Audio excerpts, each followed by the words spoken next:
All right, this is part 2 of our videos about the UIL News Writing competition. That's good to help you with that UIL news writing, or just with writing a news story. You can apply it to that as well. And in this lesson, we're going to look at writing the news lead. And the reason we're going to start out with that is that's the very first paragraph that will be in your news story. And it's really the part that if you don't get this part right, you can just count on the fact that you are not going to have a chance to win or advance. I've been in the judge's seat. I've competed on this as a student, and I've been a teacher for this, so I've kind of seen it from all angles. And I can tell you right now, especially from that judge's seat, they're going to read your news lead to start with, and if that's not right, you can sort of forget about it. They're going to set your paper to the side and say this is probably in the lower half. So a news lead is very similar to something we do in a feature story called a feature nut graph, okay? But they're different things. In a feature story, you might have this elaborate lead that really tells a story and paints a picture. You do not have that in a news story. The second paragraph of a feature story we call a nut graph, and we call it that because it's the nuts and bolts of the story. And in a news story, it's like you're starting with the nut graph. We just want to start. The first 1 or 2 sentences need to be the nuts and bolts of the story. We need to know all the information up front in as few words as you can give us as possible. So in that news story lead, you're trying to answer these questions: who, what, when, where, why, and how, in as few words and sentences as possible.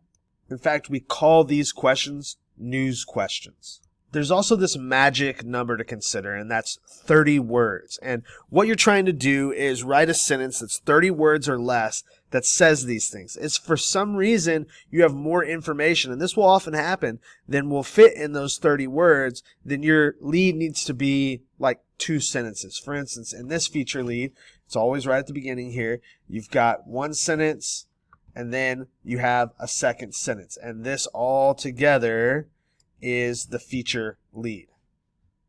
Now, it's not as simple as just putting it in that order: who, what, when, where, why, and how in a sentence. That's an okay lead, but that is not going to work if you want to win this competition and if you want to have a great news story. There are actually some other things you have to consider. So first off, you got to make sure you're covering the right thing. You have the right news picked out. We talked about in the last video finding that future angle. So make sure that you found that future angle and you're actually writing about the right part of the story. After that, you have to determine what the most important information is to your audience. That first read through of the prompt, you should be able to determine who this article is about, who the subject is, what it's about, when, and where it's taking place, and then the why and the how. Just in that introductory information, you should have gotten that. But what you have to decide is, to your audience, which of these things here are the most important for them to know. Because when you're structuring your sentence or sentences for the lead, you want to start with the thing that is most important in that sentence. You want to structure that sentence where what's up front in that sentence for your audience is the most important item that they need to know. So you have to determine which of these ones is most important.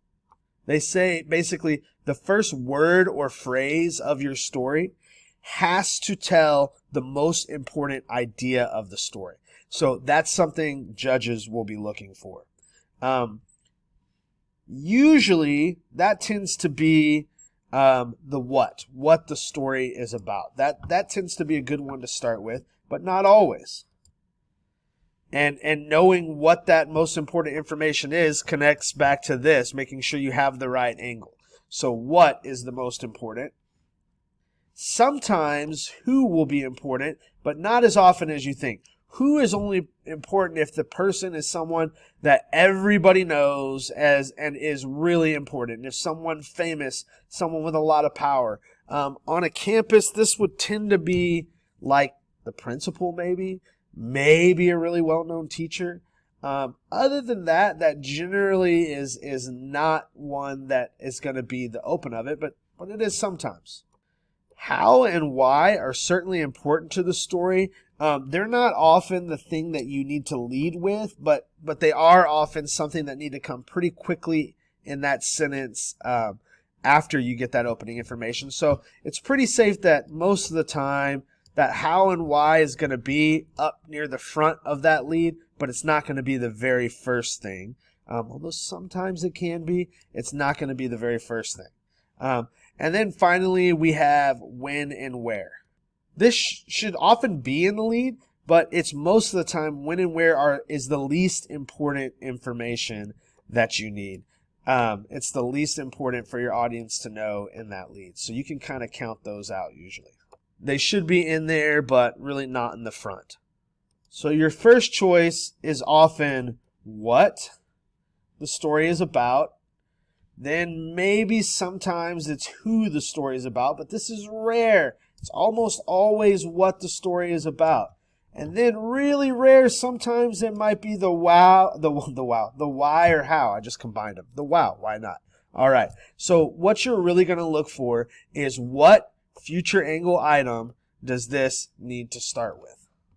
The author of this prompt decided that this 3-week shutdown of all district computers is the most important information for the audience to know because it affects the whole audience. That's all the students at the school, because this is a pretty extreme event. So they're going to put that part at the front of their sentence. Because of a 3-week shutdown of all district computers. And then it's going to work towards that future action, that future information, that future thing that's coming up. So we know to nail that future lead, we need to be talking about this emergency meeting this Friday that they're going to vote on the request. So we know that needs to be in there too. So the lead, the future angle is right there. The school board will hold an emergency meeting this Friday to vote on the request. And we know we need a little bit more what information. What are they voting on? So right after the 3-week shutdown of all computers, they tell us that yearbook advisor Rodney Stevens, there's your who, asked the district to rent computers for his class to finish the yearbook, whose final deadline is February 27th. So we've got a lot of information and detail in a few words, and that's what you want to do. Your audience, the idea of a news lead is that your audience can read this lead and really basically know all the main information. And what comes after that is just giving us more depth, more detail, more of the story from the people who are experiencing it. And that's what we'll work on in the next video. But what you're trying to do in your news lead is make sure you have a good angle and you know what needs to be up front in that sentence, and make sure you include all of these news questions in it. So that should help you when writing a feature lead. Something to remember when you're writing this article and you're writing the news lead, the news lead, is that you do not need to say the name of the town, okay, League Town, and you don't. If you're using that, it's assumed that you are writing for the student newspaper of League Town High School, so you don't need to say at League Town High School. You're writing for the League Town High School paper. The only situation in which you would need to keep dropping the name of the school or the town that the school's in is if you're also writing about other towns and schools in that article. Otherwise, this is assumed. So you shouldn't use League Town in your article or your news lead a whole bunch, or really at all. And then the last thing to keep in mind is tone. Make sure the tone of your writing, make sure the way you sound in the writing matches what the article's about. If the article's about someone who passed away or a tragedy that's happening or something like that, you don't want to sound chipper and happy. You want to match the tone well. So pay attention to that as well, and that should be good for you. The next video is going to talk about working out the summary, transition, quote formula, and the rest of the article.